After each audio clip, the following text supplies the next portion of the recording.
So, Bobby G. Oh, no, not that. Let's answer some questions from the listeners. What do you say? Let's do it. This is the Psychology in Seattle podcast. I'm your host, Dr. Kirk Honda. I'm a therapist and a professor. And I'm your old friend Bob from graduate school from 100 years ago. Also a therapist in practice here in Seattle. What's your favorite color, Bob? Don't really have one. Used to be green. Blue's nice. Yeah. They're all good. I like the whole rainbow is good to me. Yeah, I kind of feel like the older people get, the more they don't have a favorite color. Yeah. Like when you're young, yeah, I'm the same way. Yeah. Like I've rotated. When I was a kid, it was purple. Purple. And then I think eventually, I didn't want it to be blue because like every boy's favorite color was blue when I was a kid. Yeah.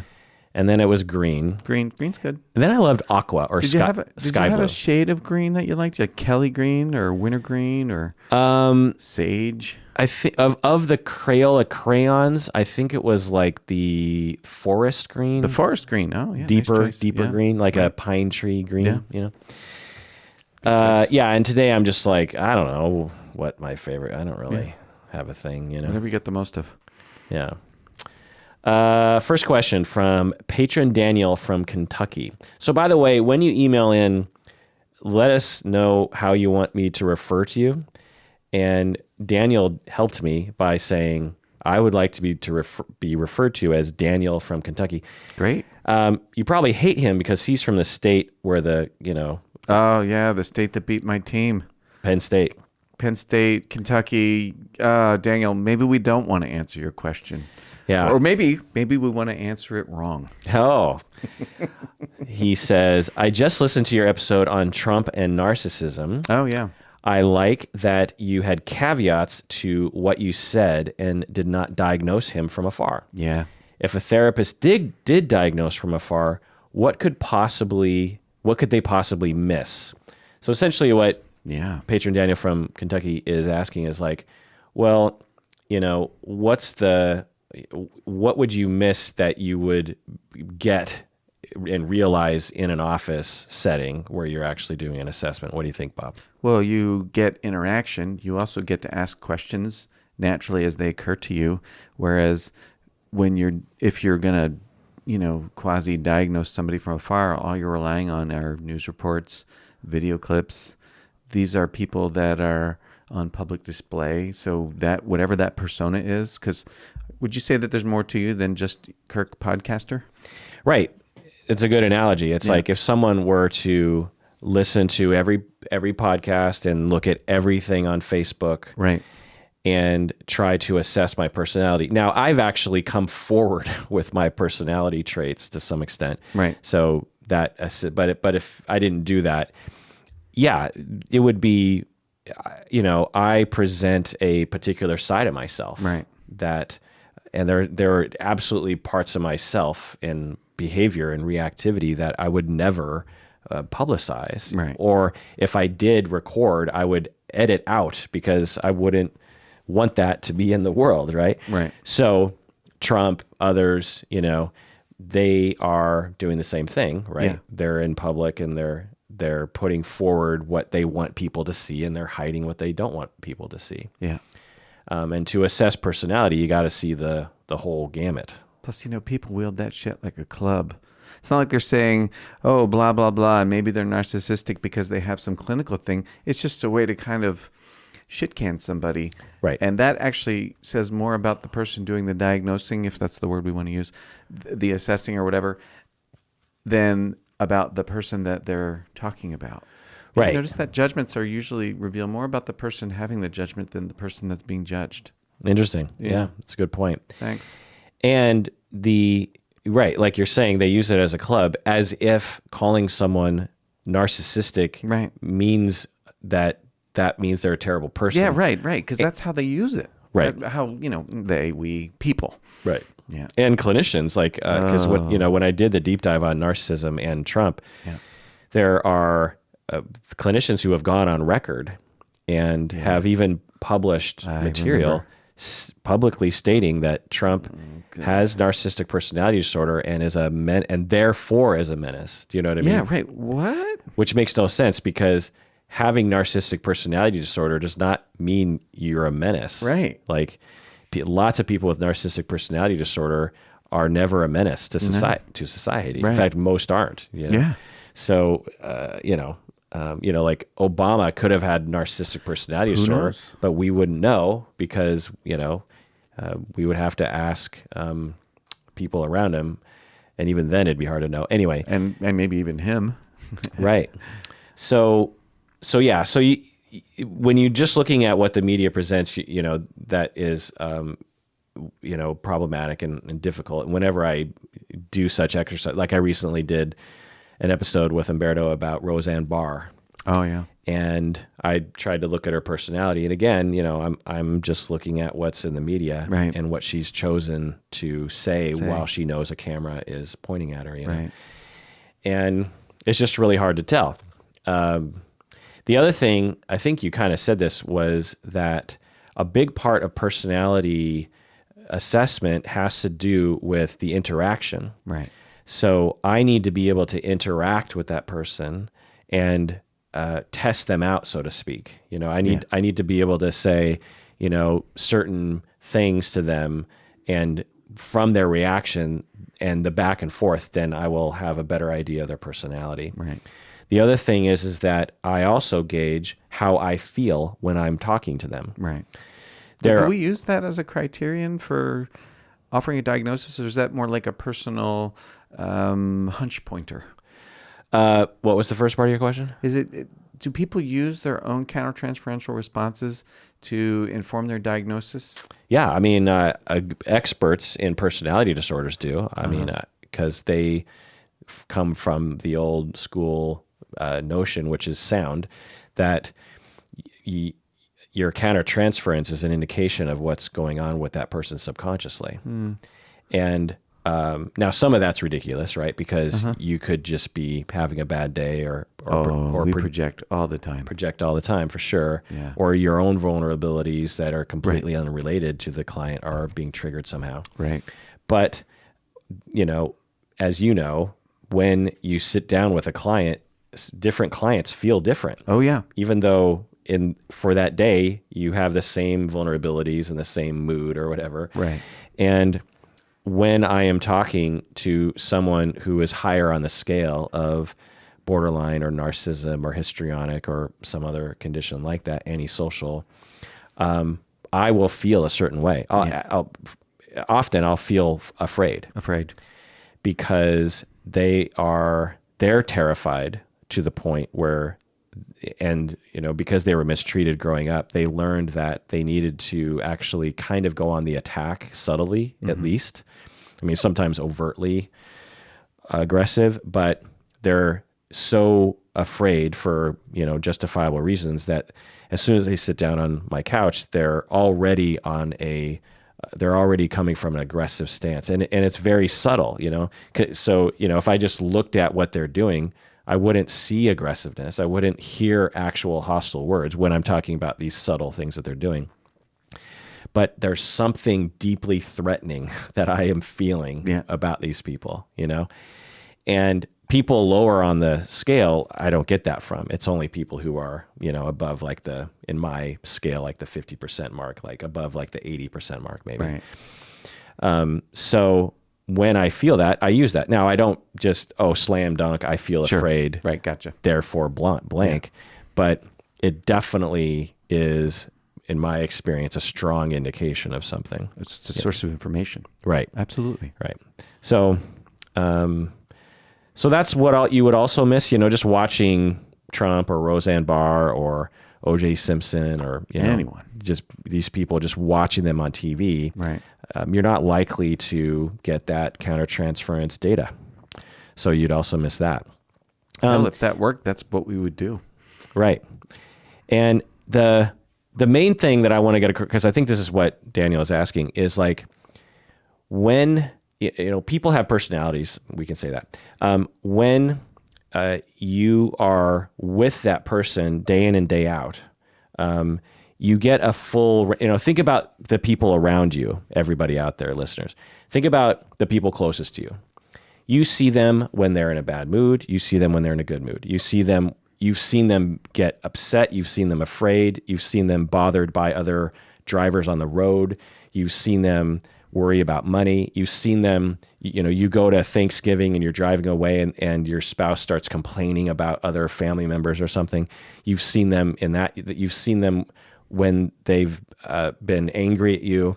You've seen like a lot of different things about them, things that they would not like to be public. Now, if you went to your spouse's coworker, who they only saw once a week or something, and asked them to tell you what their impression of your spouse was, they would probably not really know your spouse, right? Right. You know your spouse. Right. The rest of the world has varying degrees of less knowledge of your spouse, And certain facets, because, there's a lot to us. Right. Yeah. So that's what it's like trying to diagnose someone in the media. It's like and it's even worse than that because the person in the media is putting on a show. At least the coworker probably sees them when they get in a bad mood sometimes, because they're not being recorded all the time. Right. So, that's why we do not diagnose from afar. Yeah. Because that's one of the reasons, because it's like it's impossible to have an accurate understanding of what the situation is. For example, with Trump, I would love it.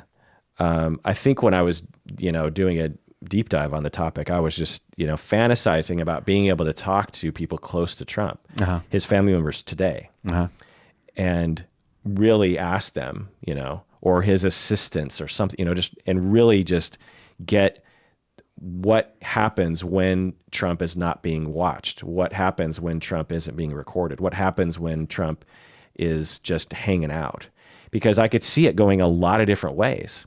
I could see him being super abusive and everyone's afraid, but I could also see him just being a regular nice guy, just like a chill dude. Like it could be like, you just don't know. There's just no way to know. Right. Like with Roseanne Barr, for example, if you just look at the sensational media clips, right, she seems quote unquote crazy. Oh, she seems unhinged. That narrow slice. Right. Mentally ill, quote unquote, is what, she labels herself and what other people label her. Huh.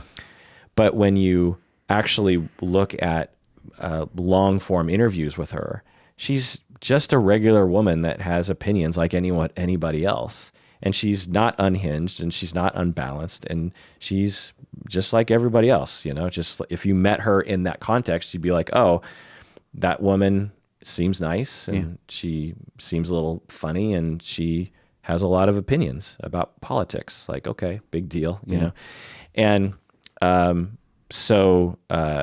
anyway, that's what I say about that. Next thing. So I thought I perused Psychology News. Oh, let's hear it. And I thought I would read this one. This is in the Washington Post. And I'm just going to read excerpts from it. You may have witnessed this scene at work while socializing with friends or over a holiday dinner with extended family. Someone who has very little knowledge in a subject claims to know a lot. That person might even boast about being an expert. This phenomenon has a name, the dunning-kruger effect. In their 1999 paper, David Dunning and Justin Kruger put data to what has been known by philosophers since Socrates, who supposedly said something along the lines of, the only true wisdom is knowing you know nothing. Just chiming in here. Have you heard that phrase before? No, not that particular phrase, no. I heard that years ago or something similar, and it's always really stuck with me. I like that notion a lot. It's very guiding to me. Yeah, I hear you. Because all of us, and I think I can have maybe a particular problem with this, of just like I get a little knowledge and it spins out of control into me thinking. Does that ever happen to you? Oh my God. I look back on parts of my life and I'm like, oh, you just should have kept your mouth shut. Like what? You know that word sophomore? 10th grader in high school these days? Sophomore? Sophomore or second word year in sophomore? college. Yeah, the word. Yeah. Yeah, the word comes from the Greek for wise fool. And I look at those moments and then I call them my sophomoric moments when I knew a little and said a lot. That's funny. It's wise fool. It is. That's hilarious. Kind of makes sense. Second year in college. Yeah. You know something. Yeah. And you profess more. I mean, I think we've all done it. Yeah. Maybe you did it then. Maybe you did it some other time. I look back on bits of my life. I might even look back on the last year of my life in 5 years and like, oh, buddy, you should have just kept your mouth shut. Right. Like this happened to me recently. So my garage, you can see it to your right, Bob. I do. I see it right now. It's an outbuilding to my house, and it's in the backyard. And, I noticed that it was getting kind of damp in the garage. And I put a humidity detector in there, and it was like 90% humid in there, or 90% humidity rating or whatever. And I also, throughout my life, have had a love for physics and chemistry. And so I have taken, classes when I was younger in college and high school and stuff on that.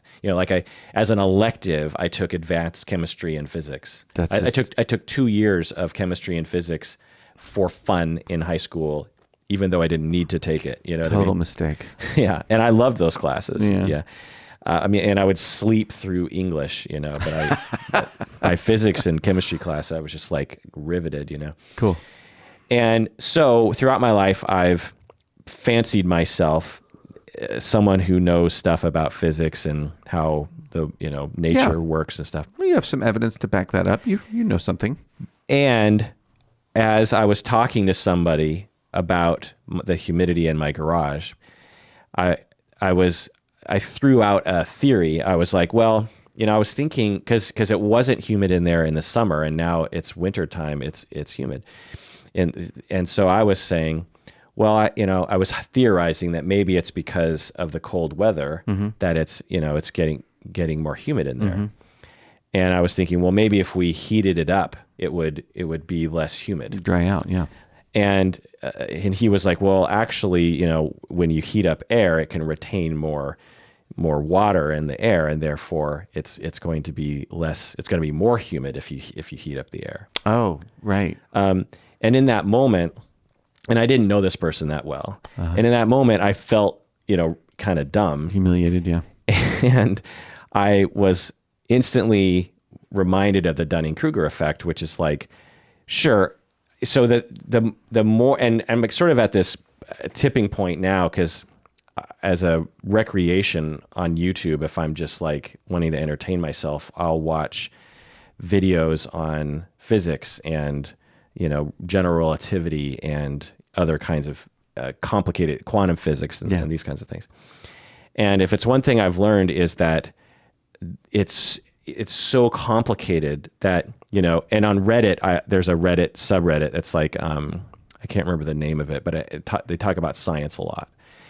And if it's one thing I've learned is that when you ask an expert a question, like, why is my garage humid? They will have the most complicated but interesting answer to it.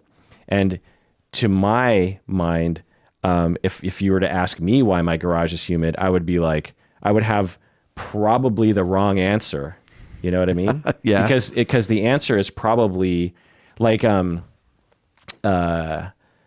there's certain questions like this that they will post on YouTube sometimes, and then they do an experiment, and I'm almost always wrong. Like they're like, so what do you think? If I'm like one was, if you're on a boat and you have a fan pointed at a sail on the boat, do you move? You know what I mean? Like if you have you're on a sailboat and you have a fan on the sailboat and you point the fan at the sail, will you move? Will you? The simplest answer is, well, yeah, you will because of wind. But then you think about it a little bit longer and you're like, well, no, because you're actually pulling air, so it'll net, you won't go anywhere. Net zero, yeah. But actually when they run the experiment, you do move forward a little bit. No shit. Because it's not an equal, not all the energy is transferred to the sail, you know what I mean? Exactly. And so, it's more complicated, right? You can't, like the simplest answer is wrong, Right. but a little bit of knowledge, I'm like, well, it wouldn't go anywhere. Sure. But then when you actually do the physics, it's like, well, you got vortexes and other materials and friction. There's all these weird things that happen, and yet it kind of moves forward a little bit. And so it's a combination of a lot of different factors that don't occur to you in the minute, when you know a little bit of information. Right. And so anyway, yeah, I agree with you. I can identify many times where I've thought I knew something and it was like, well, actually, when you actually look at it, like a little bit of knowledge doesn't really help. No. I thought about this. You sent me these questions over the email before we got together today, and I thought probably a little bit of kindness, because it seems that this Dunning-Kruger effect, it's just describing something that humans do. Right. It's normal, and it might be, embarrassing. It certainly is to me. And at the same time, what are you going to do? Right, totally. But it does sort of explain certain problems in our society, right? We have politicians who know very little about something and claim they know everything about it. Right. And so if it's just conversations about humidity in my garage, Sure. it's not a big deal, but it can actually translate into actual events that are harmful to individuals and society. I heard a supervisor once, she called it aggressive certainty. I like that term. And I certainly have caught myself, engaging in what I would call aggressive certainty. And it usually boils down to this very thing, being certain about a thing that actually turns out not to be the case. Yeah. I remember growing up it. and having, as a younger person, part of my identity was wrapped up in knowing things. Yeah. Even when I was like 6 years old. Uh-huh. I was kind of a thoughtful, like when I ask my family members and aunts and uncles about, or they'll tell me, actually, I won't have to ask them. They'll just say, when you were 4, you would just be like staring at the wall thinking about things. Or I felt like my aunt one time said to me, when you were 3 years old, I would catch you looking at me, and I felt like you were trying to figure me out, which I don't think that's true, but anyway, the point is that I fancied myself, a thoughtful kid. And where was I going with this? Well, we were talking about certainty, aggressive certainty, and the embarrassment that comes with wisdom. Yeah. I don't know where I was going. That rarely happens, where I just start a thing and can't retain the original premise of why I went down that road. Well, as I understand it, the research on this is if you keep trying to figure it out, they say just forget it and it'll come to you. Actually, if you keep at it, it'll probably come back. Yeah. We could just sit here and talk some more, and I wonder probably come to you. I wonder what effect that's called, like the brain fart effect. Stop throwing around that technical jargon. At any rate, I would often make mistakes as a kid. I think that's probably what I was getting at, was like I would often make stuff up, and I was very sure of myself, when I really just had no idea. I wasn't going here, but this occurs to me. So I've been writing in a journal since I was 13 years old. Yeah. And so I've recently just sort of every like 10 years, I'll just really kind of read it, like instead of just sort of skim it, I'll actually read it word for word. And this past week, I've been doing that with my journal, and I've read the years of when I was like 13, 14, 15. And the first number of entries that I did when I was 13 have to do with this kind of, like, there's a couple passages. Like I'll just say as an aside, reading my words at the age of 13, I cringe so hard. Like, I am clearly insecure and bashing on other people just because I clearly feel insecure. And the things that I'm saying just don't even make any sense. Like one of the things I said was, my friend said that he had $500 in the bank, and he put it in the bank because he wanted to make profit, interest. And so I wrote that. I said, Eric had $500. He said he had $500 in the bank, and because he wanted it in the bank because he could make profit. And I was like, that's so dumb. If I had $500, I would have it in my room so I could at least spend it on something. Which is probably true at 13. But there's so many things wrong. Yeah. And I'm so sure of myself. Oh, so no doubt. Yeah. And there's so many things wrong with that statement. One, it does make profit, so to speak, when you put it in a bank account. Two, I think I thought money in a bank account meant you couldn't have access to it. Like it was just gone. Like you have to wait 10 years to get it or something. That's how ignorant I was. I knew a little bit about money, you know what I mean? And but I was so confident in my statement. So that's what the Dunning-Kruger effect, and that's sort of the danger of it is like what they found was going on with this article here.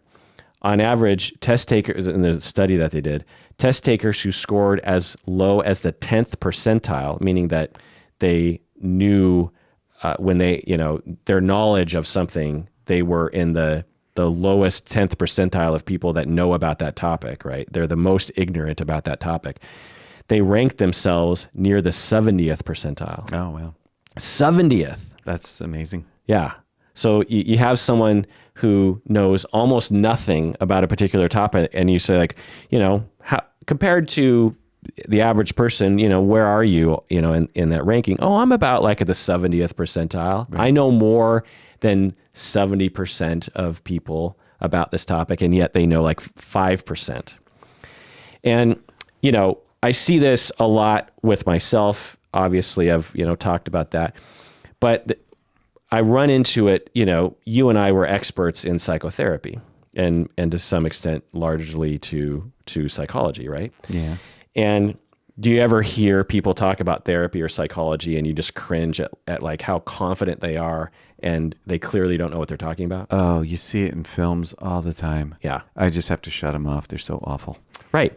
Yeah. In those situations, I'm always like, why not just ask a therapist? Like, what movie was I watching or a TV show was I watching recently? I talked about it on the podcast.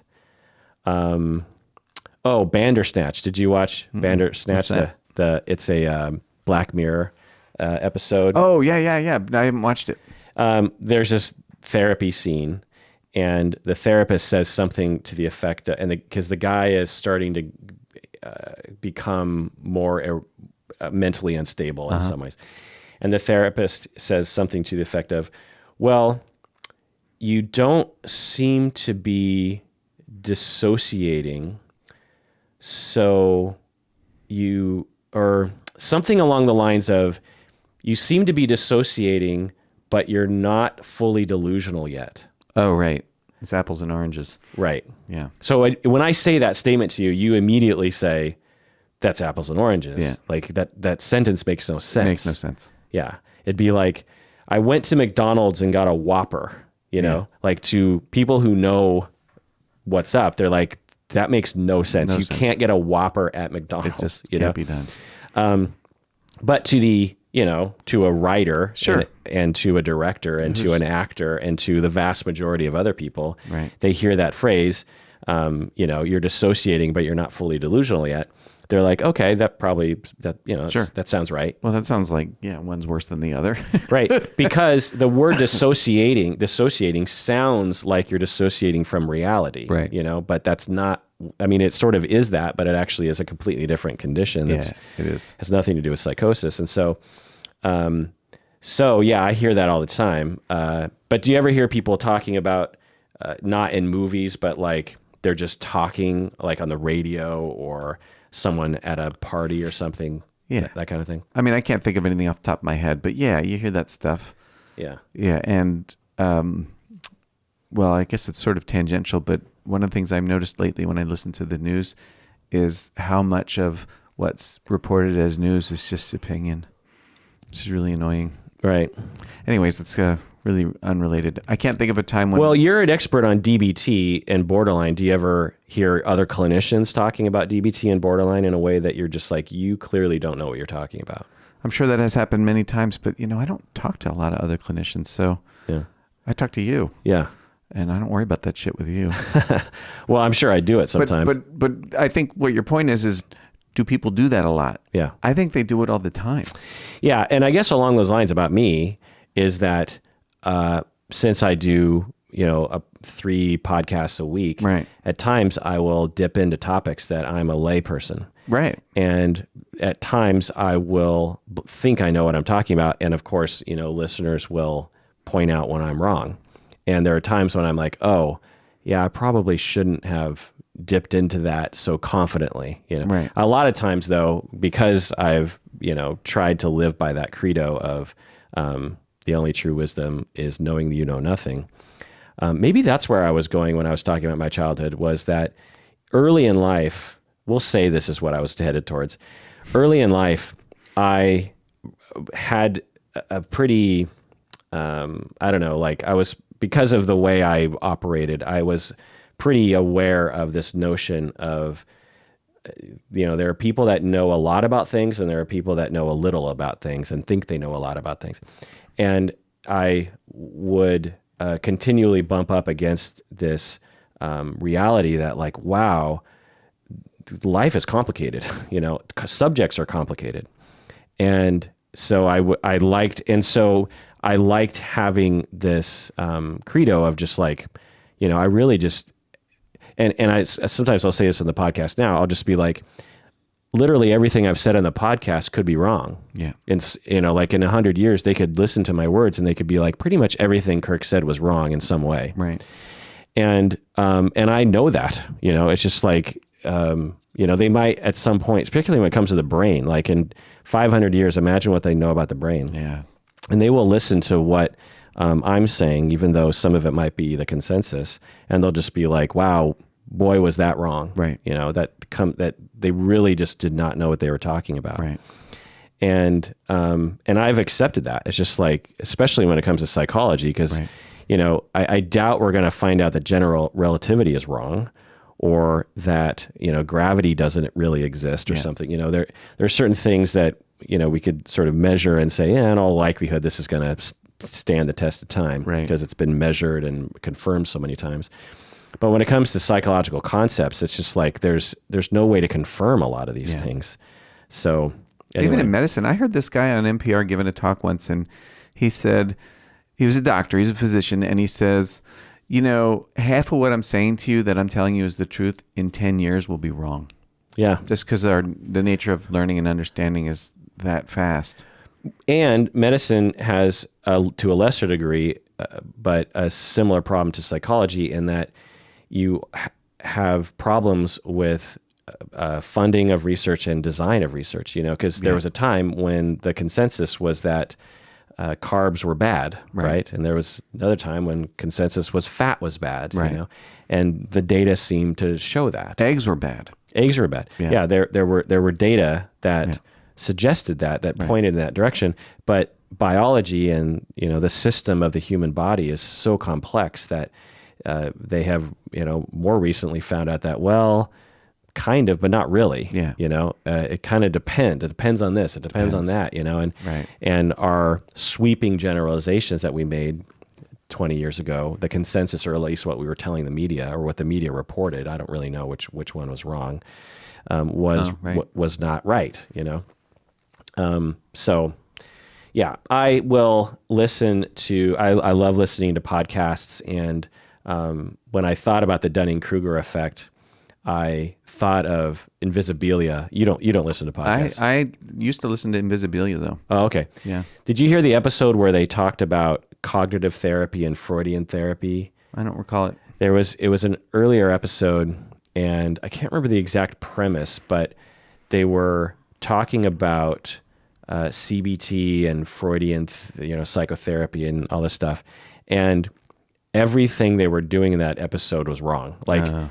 And while I was listening to it, I was like, "What is happening?" And it was an hour and a half of just pure, maybe half of it was fine, but the main points I remember just being completely off. Oh, that's disturbing. I could see a clinician believing those things, but I was like, that is not the consensus, and it's not supported by evidence. And the way that they were framing everything about the therapies was just like I can't remember exactly, but I think what it was one of the major points they were making was that cognitive therapy is like the one and only therapy that works or something like that. Yeah.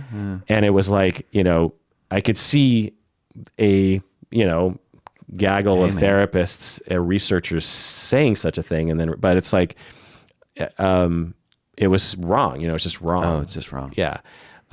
Anyway, let's take a break. When we get back, let's continue this conversation. What do you say, Bob? Sounds good.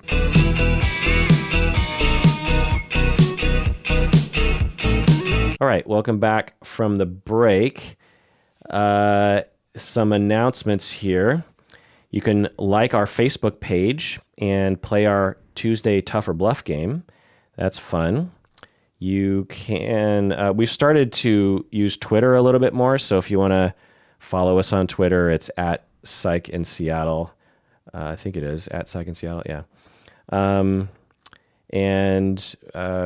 We recently did a survey that we sent out to everybody, and I've made some adjustments to the podcast because of this. We've talked about it before, but in case you missed it, one of a major gestalt from the survey was that people like the podcast the way that it is, and they don't really want it to change much. But one thing they actually wanted was to have you on the podcast more, Bob. Well, here I am. So we're going to make that adjustment. Sounds good.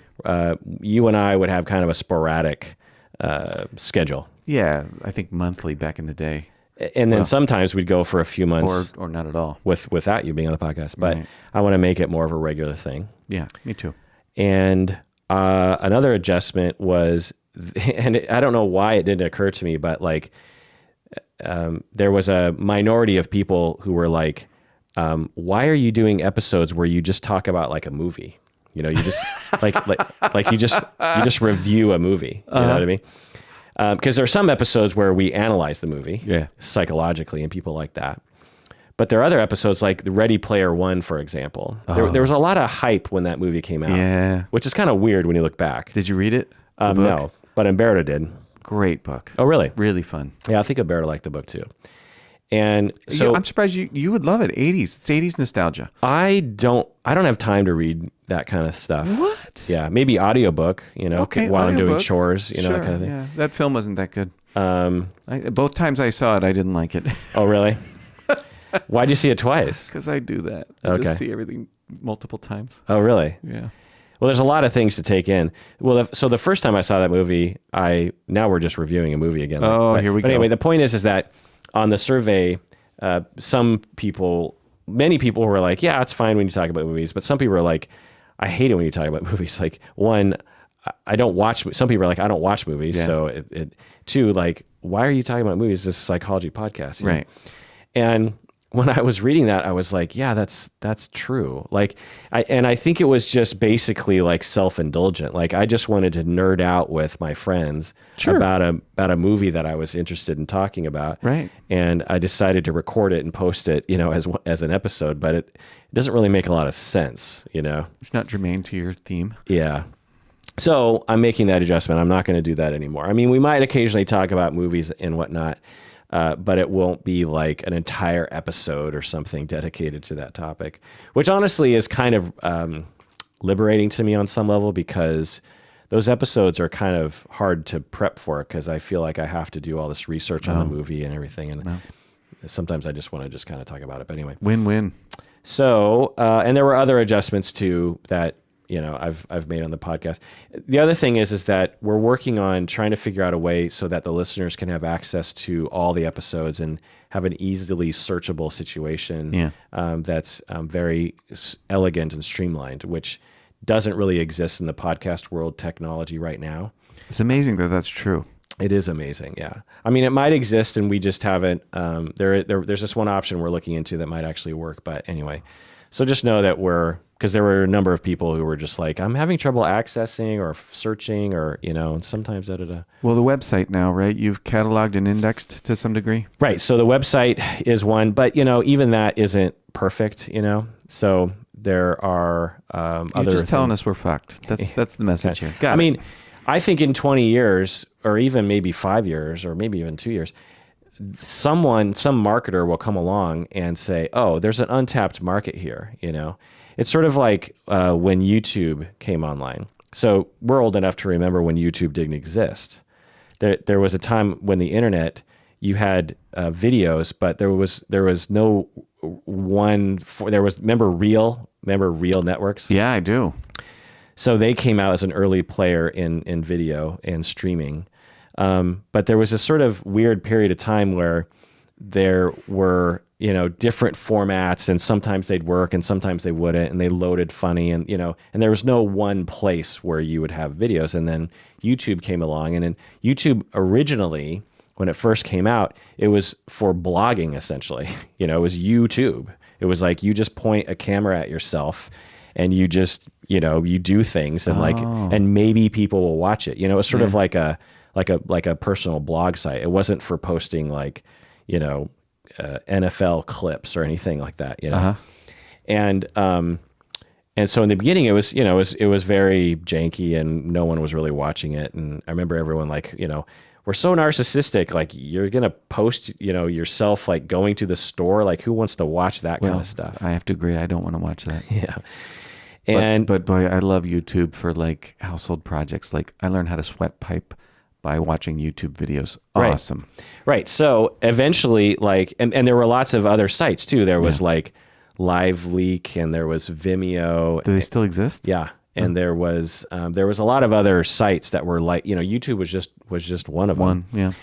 And whatever YouTube did, or society working with YouTube, eventually YouTube, became what it is today. And now it's very convenient. Right. There's just a lot of things that Amazon.com, for example, when it first came out, it was just a place where you would get books.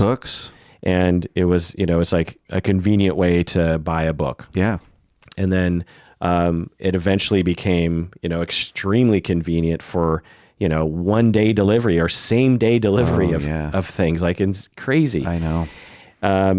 I use it for Amazon Fresh, for groceries. Yeah. Because there's just, it's just such a pain to drive to the store and blah, blah, blah. They bring you groceries? Uh-huh. And anything from the grocery store, like toilet paper or, how's the produce? Great. Yeah. Yeah. I mean, it's from this, my impression is they pack up the bag and within a half an hour, it's in a car being delivered to your house. It's not like a big truck comes by. Okay. It's like a bunch of Uber drivers are, picking it up and delivering it. Does the food come from Whole Foods? Because they own Whole Foods, right? Right. I don't know where the food comes from, but I'm sure it has something to do with that. Would your listeners like us to go back to talking about movies? Yeah. The point is that we obviously have a need for a podcast solution that doesn't exist right now. In the same way that we needed a solution for online videos, and we needed a solution for home delivery of things. And it took a while it's not like the demand didn't exist before, and it wasn't, and it also isn't like the capability didn't exist before. Long before YouTube became what it was, there was the capability to making YouTube. Long before Amazon became what it is today, there was the capability. Amazon didn't really come into its own until 10 years ago, but it could have come into its own 20 years ago if it wanted to. Mail order is not new. Right. Sears. But 2-day delivery. That. I ordered a rug online from a rug outlet, and it took 2 months. Right. And that was the way it was before. Right. Remember, it was 4 to 8 weeks, right? Whatever. It was always by the time you got it, you forgot you ordered. Oh yeah, yeah. We just bought a couch from some store or whatever, and it took a month. Yeah. Yeah. Which, is normal. Yeah. Amazon is abnormal. It is abnormal. But anyway, the point is that hopefully one day a podcast solution will come along that will solve all of our problems. Anyway. So that was 10 minutes on that ridiculous topic. But Psychology Today, 2 types of psychopath is the title of this article. And here are the quotes. From the responses that they collated, so this is midway through the article where they're talking about a research study. The researchers found that successful psychopaths matched unsuccessful ones in all respects but one, conscientiousness. So it seems that the key difference between unsuccessful and successful psychopaths is that the former behave impulsively and irresponsibly, whereas the latter are able to inhibit or at least restrain destructive tendencies and build on their achievements. What do you think about that, Bob? How do we define successful? Right. They're talking about the CEOs who are psychopaths. Oh, okay. Yeah, gotcha. And as opposed to the psychopaths who end up in prison. Gotcha. Yeah, that makes sense to me. Social. I think what they're talking about in terms of conscientiousness has to do with social skills. Do you think? I mean, that's what it sounds like to me. The conscientiousness probably leads to social skills. Yeah, for sure. Yeah. But also just planning and thoughtfulness. It makes sense. Right. I less mean, impulsive. Yeah, I find that these discussions are a little weird though, because there's this really popular notion on the internet and in our society that like all CEOs are psychopaths. Oh, right. Yeah. And it's like, no, that's not true. Yeah. Oh, and that psychopaths are, functional, manipulative, conniving people. Right. When the vast majority of people with antisocial personality disorder or who suffer from psychopathy are leading very difficult lives. Yeah. They leave not only a wake of destruction behind them to some extent, but they also shoot themselves in the foot a lot. I mean, that's the definition of a personality disorder. If you're really good at getting things done, then that's one thing. But when you lack empathy, because it's not just lacking empathy, there's a whole kind of set of things that are part of that condition commonly. Lacking empathy, but also not having a good sense of who you are and what you want is also a part of that condition because you've been abused in some way growing up often. And so you're distinguishing between impulsiveness and actual self-knowledge. They ain't the same. Right, right. And in order to achieve things and stay out of trouble and be happy, you kind of have to have a sense of self and you have to, anyway. But, the notion of this article is fine. And the researchers, I'm depending on their definitions, I'm sure it's fine. It kind of makes sense on some level. It's like if you are impulsive, you lack empathy, you are kind of prone to dangerous behavior. You don't really care about other people's feelings and you kind of use people. If you're thoughtful, you will point your life in a direction that doesn't harm other people, because when you harm other people, they actually will get in your way. You know what I mean? Right. It's self-defeating. Right. If you're at work and you're trying to get promoted and you walk all over people, well, you might not get promoted and you might even get fired. Right. Whereas if you're conscientious and thoughtful, you'd be like, well, I know I don't care about those people, but I know that if I act like I don't care about those people, I actually won't get right. I won't further my life in the way that I want to. Behavior as a result of its consequences as opposed to... Right. Which, kind of makes sense to me. That sounds like... You remember that Kohlberg thing, the 6 stages of morality? No. Lawrence Kohlberg? I mean, that rings a bell. Oh, yeah. No, but one of his, I think one of the early stages of morality is you shouldn't do bad things because you can get caught or... It like inhibits your own goals. Oh, there was like a early stage of morality. Yeah, there's like 6, and the last one is something like because it's your ethic or something like that. I don't remember. An ingrained value that you don't harm other people. Yeah, like that's just because what you believe to be true, as opposed to you're afraid of a consequence. Interesting. I'm gonna Google it. It looks like, so. What is it called? Kohlberg. Kohlber. K-O-H what? Kohl. B-E-R-G, Kohlberg. Kohlberg stages. Yeah. So let's look at these. We have, so you have view of persons and social perspective level. So at number 1 is the lowest form, and it's no VOP. I don't know, view of other person. Only self and norm are recognized. Blind egoism. That's not a very helpful description. Somebody doing a shorthand. Let's see here. I'll actually have to just go to the Wikipedia. Lawrence Kohlberg, Stages of Moral Development. Okay.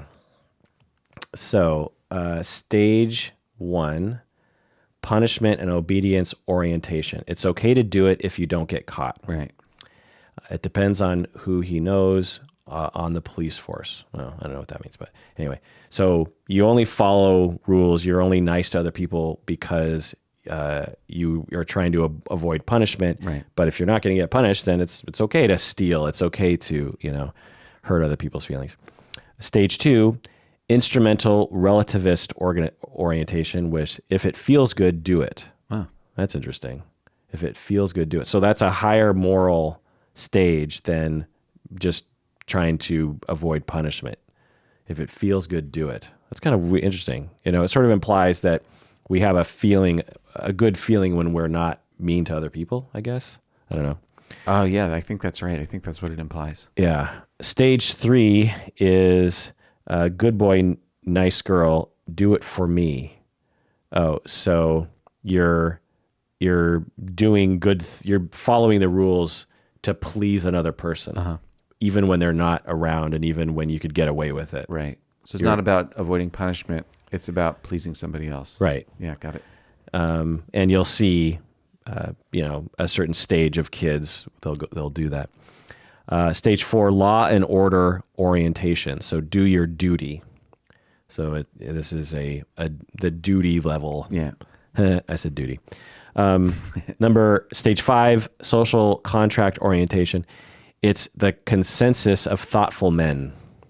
That's a weird way to put it. He's old school. Yeah.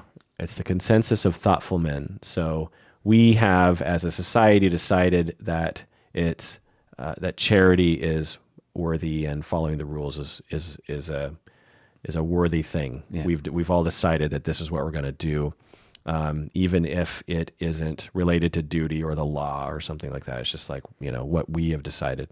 Right. The social contract. And the final stage 6, universal ethical principles. And they have here, what if everybody did that? Is the the synopsis of this one. Well, what if everyone did that? I don't know. That's kind of a funny way to put it, right? It is a funny way to put it. Yeah. Because I would just say it's like a higher purpose. I mean, not like religious per se, but like values driven. Yeah, just like this is the way that. Well, I guess that's kind of encapsulated in the statement. What if everybody did that? But I don't know. It's kind of a funny way to put it. It is funny. Interesting. Well, I learned something, Bob. That's pretty cool. Boy, I feel more confused about Kohlberg now. Well, so the Dunning-Kruger effect. Oh, shit. That was probably like exactly what just happened. Oh, God. How embarrassing. When you actually look at it, it's like, wow, that's actually a lot more complicated than what it seemed like at first. I mean, you basically had it right, but anyway. Another topic like this actually is the Oedipus complex. Oh, yeah. So like before I was a therapist, I didn't know anything about the Oedipus, or actually I think I remember kind of studying it in high school randomly, but when I first started studying it in graduate school, which we were barely exposed to psychoanalytic theory, I remember thinking, oh, that's ridiculous. Oedipus, Freud's dumb, because the notion of like, oh, a young boy wants to kill his dad and have sex with his mom. I mean, come on, this is stupid. Uh-huh. Well, then when I started actually studying psychodynamic theory more in depth and studying contemporary discourse and texts around that concept, I learned that the Oedipus complex is actually much more complicated than what I thought it was. Sure. And so for many years, I would walk around and just say, oh, Oedipus complex is this, and that's why it's so stupid. Today, there are people, in recent years, recent decades, very smart people who will use that as a conceptualization of personality and behavior that is actually quite compelling. Yeah. And I forget how it was compelling. I couldn't reproduce it for you now. But I remember hearing I had a colleague who was really into that concept. And when she started to talk about it, I was snickering on the inside. I was like, really? The Oedipus complex? Like, you're really going to use that, like, seriously? You went all Dunning-Kruger on her. Yeah.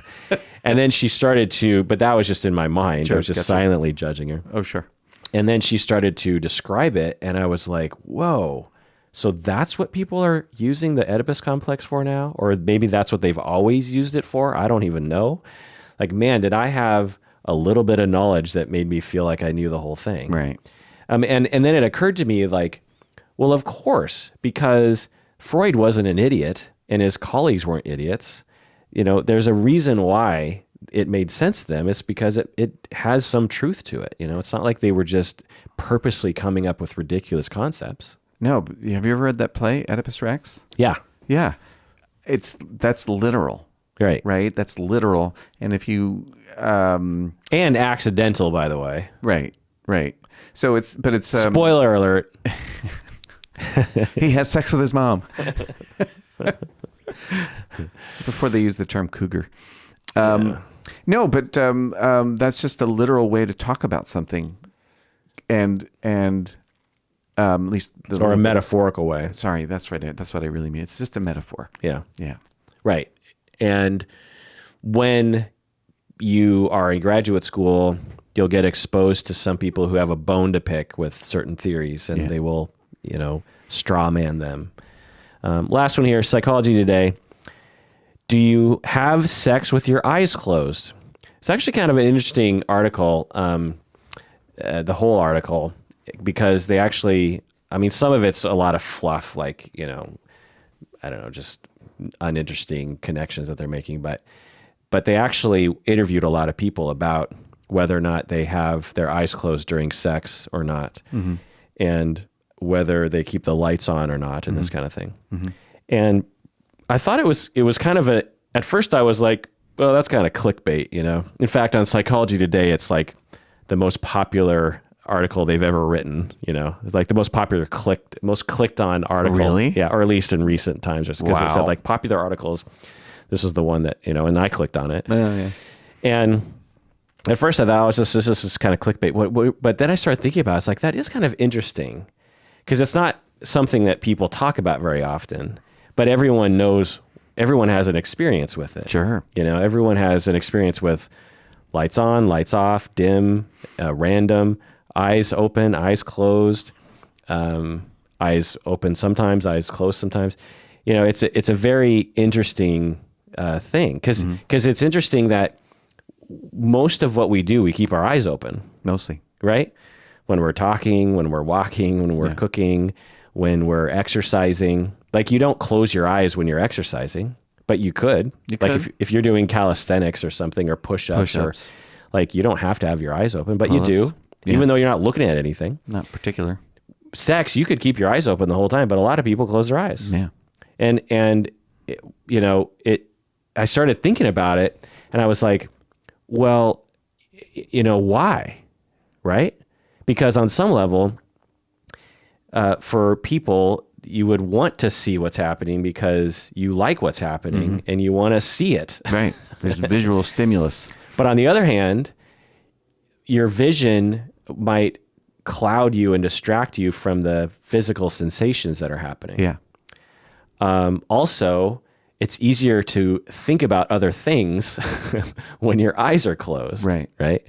Which isn't a bad thing, but, could be a bad thing. Well, sometimes people use fantasy to enhance their sexual experience. I could see where I might close my eyes to immerse in a fantasy if that's what I wanted to do. Right. But do you ever take a class and in order to listen well, you just shut your eyes? No, do you? Oh, occasionally, yeah. Really? Like, I just shut my eyes so that I can somehow that's a cue for concentration to me or something. I don't know if it has anything to do with blocking my eyesight, because when you think about it, closing your eyes, you don't stop seeing. You just see black or dark or whatever. You don't see nothing. Yeah. We associate it with nothing. Yeah. Yeah. Well, geez, when you say that, it like branches. Side note, does the teacher see you with your eyes closed? Yeah, probably. Because as a teacher, I can you're a teacher too. Like, that could be distressing. Is like, is he asleep? Yeah. You just mimicked how, or you just, represented how you did it. Like, one look, it just looked like your eyes were closed. Right. The other look, it looked like you were concentrating with your eyes closed. Right. So if you care about the ego of your teachers, you'll probably do the second one. Big class. Don't sit in the front. Because, as a teacher, I occasionally will have a student like nodding off. Oh, sure. It's pretty rare these days. It happened to me much more in my earlier days. That happens to me in my teaching skills sometimes, and I see somebody nodding off, I'm like, pretty tired. Yeah, you want to get up and stretch? Should we you just say take a that? break here? Oh, yeah. Yeah. Yeah, because I want to invite somebody back into the discussion. And Are you annoyed though? Nah. You're totally cool. Yeah, drowsiness, Wow. and I'm not always the most interesting cat in the room, so. Totally. Yeah. Well, when it happens to me, I get kind of twisted up about it. Yeah. Because I guess I don't have that option. Like if I had a behavioral option, a protocol, like what, maybe I'll start doing what you're doing. Yeah. But I worry that they're going to be embarrassed. You don't want to embarrass anybody. Right. Right, yeah. So, yeah. There's a way. Man, I remember this was probably 10, 15 years ago. I had one student who was basically asleep the entire class, every class. Wow. Yeah. And That ain't gonna work. And this was family of origin class, right? So it's not like, it's pretty experiential. It's hard to fall asleep in such a situation. And so Wow. I remember about midway through the quarter, I just asked her after class. I was like, you seem to be sleepy often. Yeah. Is everything okay? And I sort of prepared for it because I was like, I've got to say something to her. Yeah. This is getting out of control. Right. And because it was basically like she wasn't in class. Yeah, It's pretty like, much. You're just not there. And also I was legitimately worried about her because it just seems like something's got to be off in your life for that to happen. It's a lot of money to pay to take a nap. And she can't, and she wasn't sleeping, conspicuously, she was trying to hide it. She was sitting straight up while her eyes were closed. Do you know what I mean? Whoa. And so I, pulled her aside and I said, and I said really nicely, I was like, I just noticed, is everything okay? And she's like, oh, really? Oh, no, everything's fine. And she just walked away. Wow. And then from then on, it was less. Oh, no kidding. Yeah. But I just thought like, that was an interesting response because I thought she would say something like, yeah, I've been working 2 jobs or I don't know, the subject matter is, I don't know. I thought she would at least acknowledge we're on the same page, but her response almost seemed like she didn't know she was falling asleep. Narcolepsy, maybe? I don't know. I don't know. Never found out. Huh. Anyway. I had a client with narcolepsy. He was not aware of his drowsiness. Oh, really? Yeah. Interesting. And he knew he was having troubles because he couldn't concentrate or remember things. Smart guy, really bright guy. And he was having trouble with that. And did a workup and then, was told you have a form of narcolepsy. And that was news. He wasn't aware that he had that sleepy kind of whatever. I mean, I don't know anything about narcolepsy except. Yeah. Yeah. Except for very little knowledge goes a long way. Oh, yeah. Little DK, little dunning-kruger. Sure. So here's the conclusion to that article. Sure. Increasing sexual excitement often combines closing the eyes with opening them now and then. Yeah. Many people enjoy opening their eyes at the beginning of the interaction. This can take various forms, such as lights on, a constant gaze, or occasional peeks. Occasional peeks. Yeah. Closing the eyes is quite common later on toward climax. Eye closing, too, can be done in different ways, by voluntarily dimming the lights, for example, or by being blindfolded. For those open eye moments, mirrors can be helpful, but closed or open, it seems that the eyes definitely have it. That's a terrible ending to that article. That's just awful. Like, I don't even know what do they mean? It just doesn't even make any sense. It doesn't make any sense. It's just a little cleverism. God, like I read something like this recently too, and it had something like that, and I was just like, you probably really thought like, okay, this is clever, but it's like, it's not. Man. It's like, it's not just, why? You don't, you could have, there's all these other ways you can wrap up an article. Right. You could be like, well, food for thought. Yeah. Or, what do you do? Right. Or leave comments or, But closed or open, it seems that the eyes definitely have it. Yeah, it's just awful. That's the Dunning-Kruger moment. That person's going to look back in 5 years and groan. I hope so. Rightfully so. Pretty bad. They'll be behind the curve. We've groaned already. Or maybe they're like a super expert and that's like a genius thing and we just don't get it. I don't know. Well, what do we think? Yeah. You and me. Eyes open, closed? Eyes open. Really? Yeah. Like the whole time. Actually, when you sent me that, I thought they were talking about eye contact, not just eyes open. Yeah. So The whole time? No, nobody does anything the whole time. oh, okay. Yeah. So so are you peeking or are you like, okay, I'm gazing, I'm taking it in. Yeah. You're taking it The in. second one. I mean, I close my eyes too sometimes, but yeah, the eyes have it. Just Okay. like the eyes have. Do you do eye contact as well? Yeah, I like eye contact. Okay. Yeah. Yeah. Yeah. Is it a bonding and a sexual thing? Yeah. Yeah. I can imagine that. Makes me feel close. Yeah, I can imagine being very bonding. Yeah.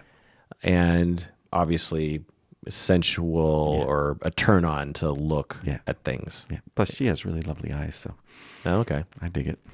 That's nice. She listens to she's a patron of the podcast. Oh, my goodness. Oh, we've talked about it. How's she going to feel about that one? Is this a patron-only episode? No. Oh, well. How's she going to feel about that one being on the internet? I don't know. I hope okay. I think okay, because I'm not just my eyes, you know? Yeah. Yeah. Yeah. Yeah, I think it's okay. Yeah. And you're married, so it's all legit. That's right. That's right. Street legal. That's right. Yeah, let us know what you do out there. Do you keep your eyes open? Do you not? Do you peek? Do you have are you lights on? Like bright lights? No, candles is nice. Oh. Yeah. Really? Like every time candles?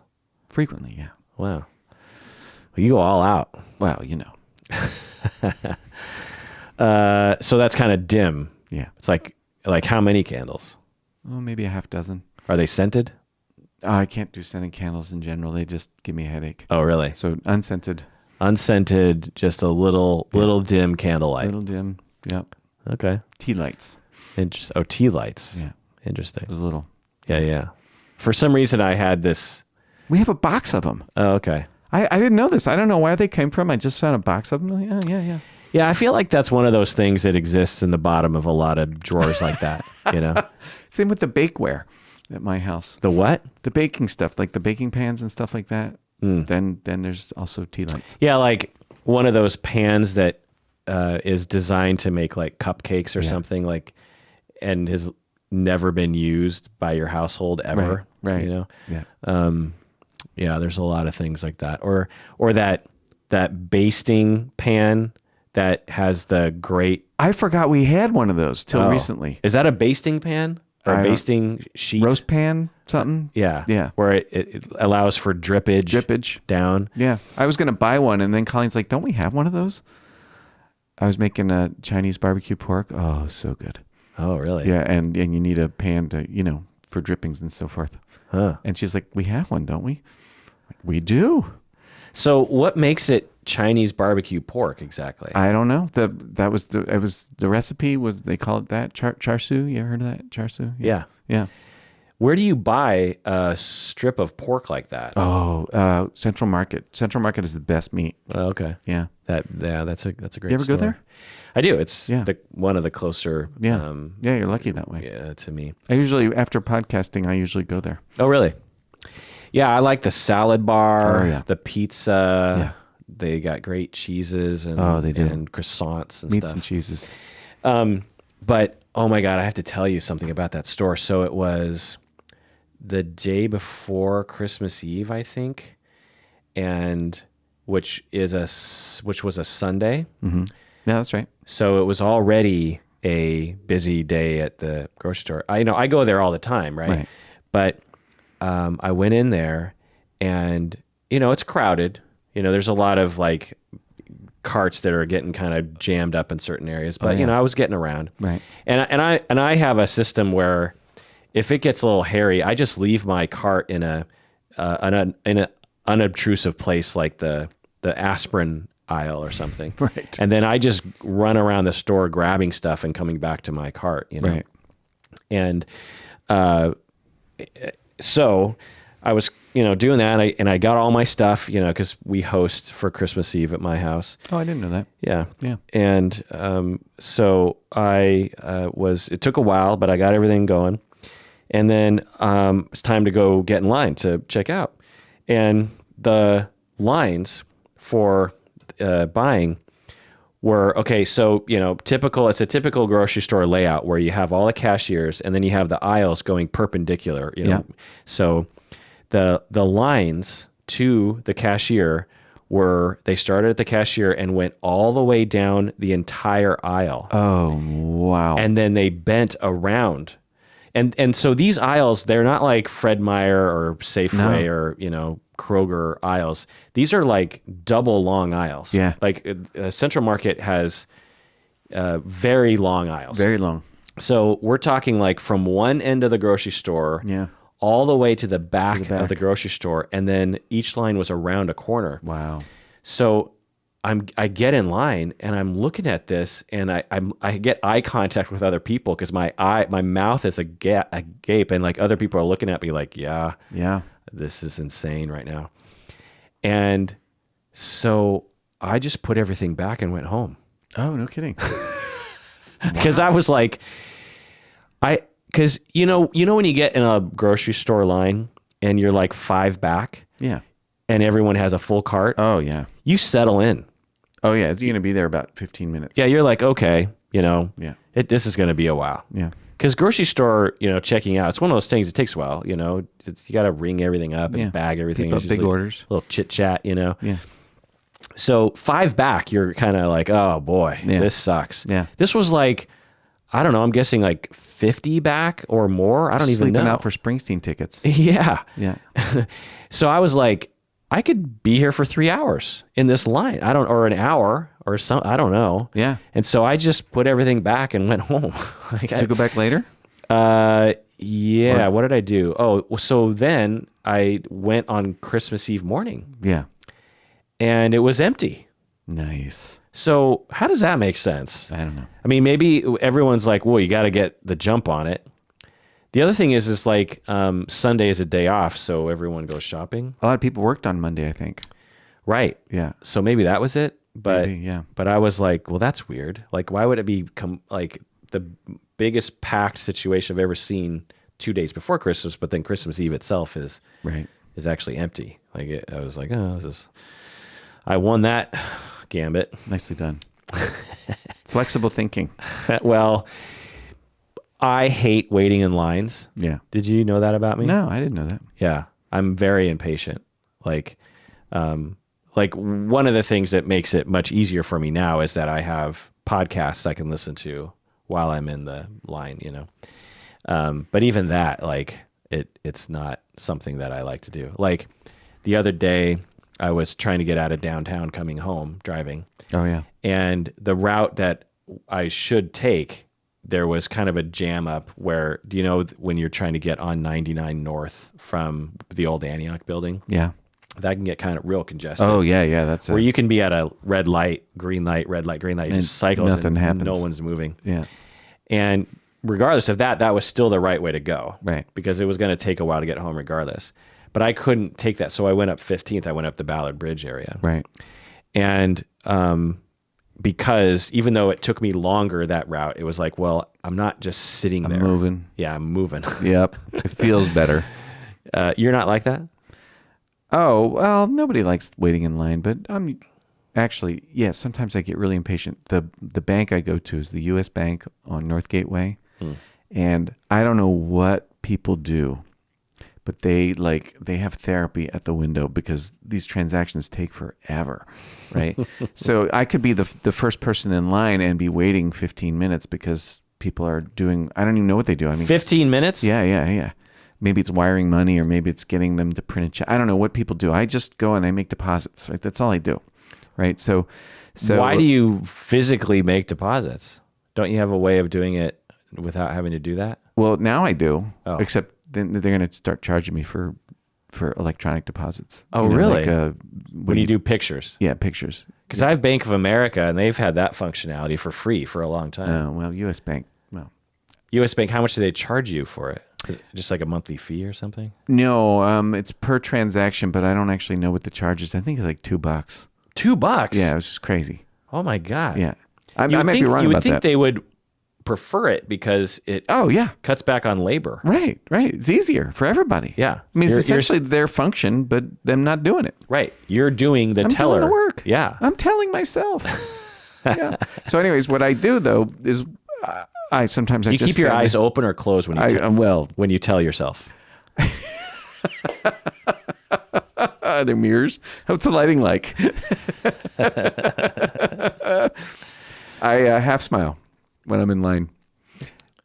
You know, like put a half smile on my face. It's actually a useful skill. Oh. And it actually calms my noodle. Oh. It's like using my body to cultivate an accepting attitude of, well, this is going to take as long as this is going to take. Yeah. And usually I do it grudgingly. I'm just like, fuck this. But I'm usually glad I did because it's like, oh, yeah, I don't want to stand here and be irritated. I'm going to wait. So, yeah, and it helps.